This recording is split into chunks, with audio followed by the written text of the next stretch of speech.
Welcome to Module 2 of the Big IP LTM Essentials web-based training course. In this module, we will explore how Big IP processes traffic. We will also examine how to configure virtual servers and pools. Note that this course assumes an intermediate level of TCP/IP networking knowledge. See the course overview module for more details. This course contains audio narration. In addition to these modules, this course contains lab exercises, which are designed to give you immediate hands-on experience. Module 2 contains 3 lessons. In Lesson 1, we will review a few key terms that you'll be seeing throughout this course. Lesson 2 explains how Big IP processes traffic. And Lesson 3 walks through the procedure for configuring virtual servers and pools. Lesson 1. Terminology. After completing this brief lesson, you will be able to define the following terms: nodes, pool members, pools and virtual servers. You will also be able to explain at a high level how Big IP uses the components represented by these terms. Later lessons explain these concepts in more detail. To provide some context for our terminology definition, let's assume that Termmark has the configuration shown in this illustration. Bob wants Big IP to process client traffic coming in from the Internet by distributing it across 3 different application servers.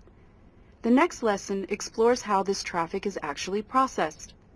For now, let's focus on some key terminology that both you and Bob will need to understand. Similar to its definition elsewhere in the networking industry, a Big IP node is simply an IP address. A Big IP pool member is the combination of an IP address and port. In other words, a pool member represents the service to which Big IP will direct traffic. A grouping of pool members is known as a pool. All pool members generally host the same content. Pool members do not have to be listening on the same port. They can be on the same IP address and different ports. Generally, clients do not connect directly to pool members. The virtual server glues everything together on Big IP. Like pool members, virtual servers typically contain both an IP address and port. Each virtual server is often called a listener, as it is listening for traffic destined to its particular IP address and port combination. Big IP is a default deny device. Therefore, it is important to realize that without configuring a listener, such as a virtual server, Big IP processes no client traffic. Typically, you associate a virtual server with a pool, and Big IP distributes the traffic across pool members. We will do a quick test of what you have learned so far on the next slides.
Lesson 2, Traffic Processing.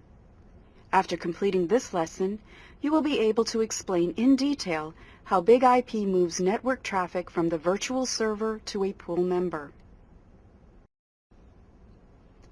Before a virtual server can load balance traffic, you have to map it to a pool. You'll find out how to do this in the next lesson. For now, let's assume the mapping is in place. When packets arrive, BIG-IP translates the destination IP address from the virtual server to that of the actual server. The client sees the pool of servers as a single server, hence the term virtual server. Although uncommon, you can configure pool members to use different ports, in which case BIG-IP would also translate the virtual server port to the actual server port. Let's follow a network packet all the way through BIG-IP. First, a DNS server resolves the DNS request to a virtual server address on BIG-IP. In some cases, clients must go through a NAT device, a device that performs network address translation prior to reaching BIG-IP. In this case, the DNS request is resolved to an address on the NAT device that is translated to the virtual server address. The client machine then initiates the connection across the Internet to the virtual server address. At this point, the source IP address is that of the client and the destination IP address the virtual server. Using normal IP routing processes, the packet appears on a BIG-IP interface. BIG-IP receives the packet and processes it based on the virtual server configuration. By default, BIG-IP translates the destination IP address to that of a pool member, but leaves the source IP address alone. BIG-IP uses a combination of monitor results, persistence, load balancing method, and other settings to choose a pool member. These concepts are examined in future modules. Therefore, the packet leaving BIG-IP contains the source IP address of the client and a destination IP address of the chosen pool member. This brings us to one of the golden rules you should always remember when configuring BIG-IP or any NAT device. If BIG-IP changes an IP address of an incoming packet, the response packet must return through BIG-IP. Can you guess why? This round trip is necessary because BIG-IP is the only device that knows how to translate the IP address back to its original value so that the client will accept the response packet. Let's examine this more closely. In the example shown here, the pool member's default route does not go through BIG-IP. As a result, an asymmetric routing problem occurs. The client machine refuses the response packet because the source IP address differs from the original destination address. It is now the address of the real server instead of the virtual server. The only solution is to make sure the packet comes back through BIG-IP. One way to accomplish this is to set the server's default or static routing so that packets pass back through BIG-IP. A second option is to use a SNAT, which changes the source address to a BIG-IP address, thus forcing the response packet back through BIG-IP. We'll examine SNATs in more detail in a later module. Let's assume that we choose to change the server's default route. By forcing the packet back through BIG-IP, this allows BIG-IP to translate the packet's source IP address, which is now the address of the actual server, back to the virtual server to which the client originally sent the packet. Because the source address now matches the original destination address of the initiation packet, the client machine accepts the response. For the next initiated packet from either the same client or a different client, the same process occurs. However, Here we show BIG-IP load balancing this next request to a different pool member. Notice that this pool member is configured to use a different port than the virtual server, so port translation will occur also. Just like our previous example, the response packet must return through BIG-IP so that the source address can be translated back to the virtual server address. If a pool member is unavailable, BIG-IP sends the incoming packet to the next available pool member. How BIG-IP chooses this next member is the subject of a future module. Note that clients are not aware they are being load balanced, nor that their request has been diverted to another server. BIG-IP administrators, however, can configure SNMP traps to alert them when pool members are marked up or down. The next slide will test your understanding of how BIG-IP processes traffic.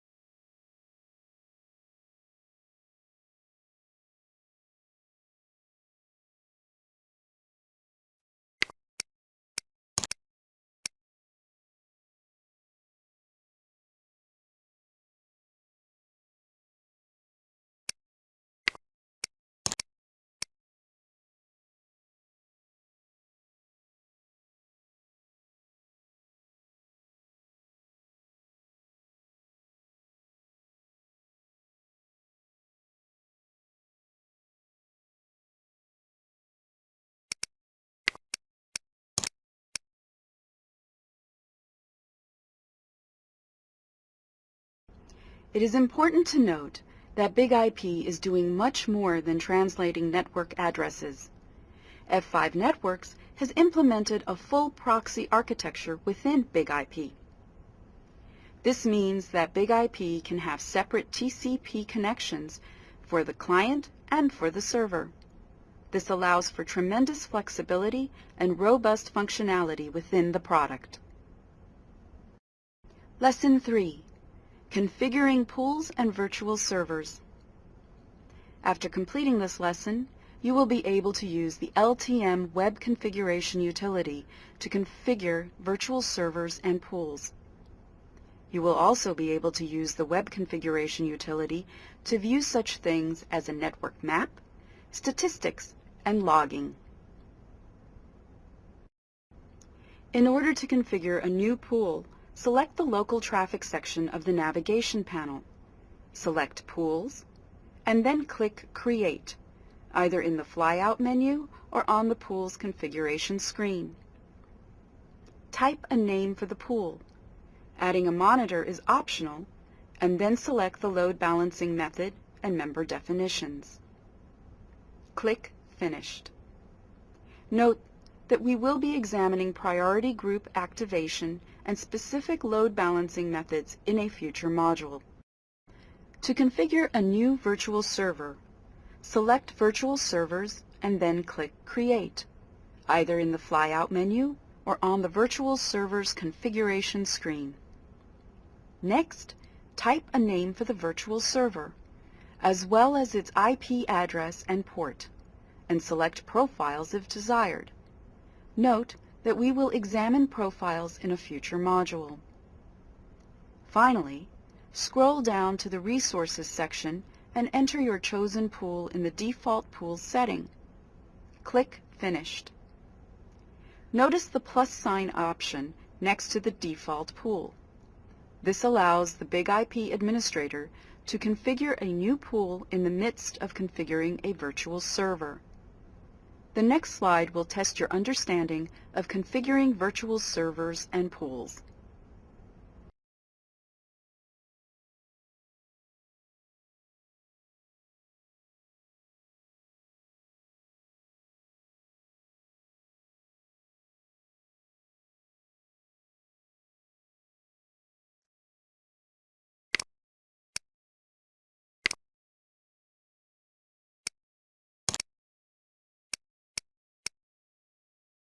Another important feature in the Web Configuration utility is the network map.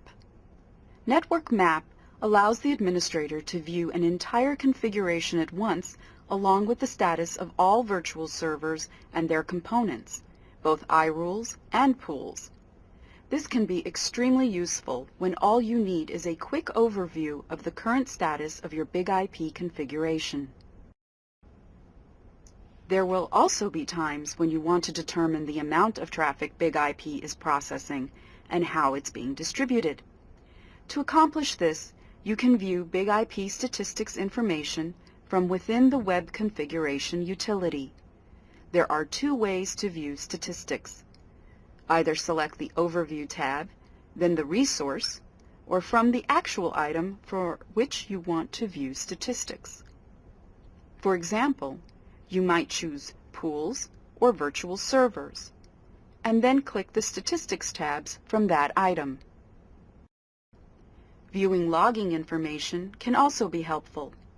BIG-IP log files show the status of pool members, but only if you have assigned monitors to the pools. More on this later. You can also use SNMP traps and/or a centralized syslog server for automatic notification of certain log events. This concludes Module 2, BIG-IP Traffic Processing. You should now be able to explain the meaning of the terms node, pool, and virtual server. Describe how BIG-IP processes traffic using virtual. It is now time for you to put everything you have learned into practice. By completing the labs associated, F5 Networks thanks you for attending this web-based training on BIG-IP.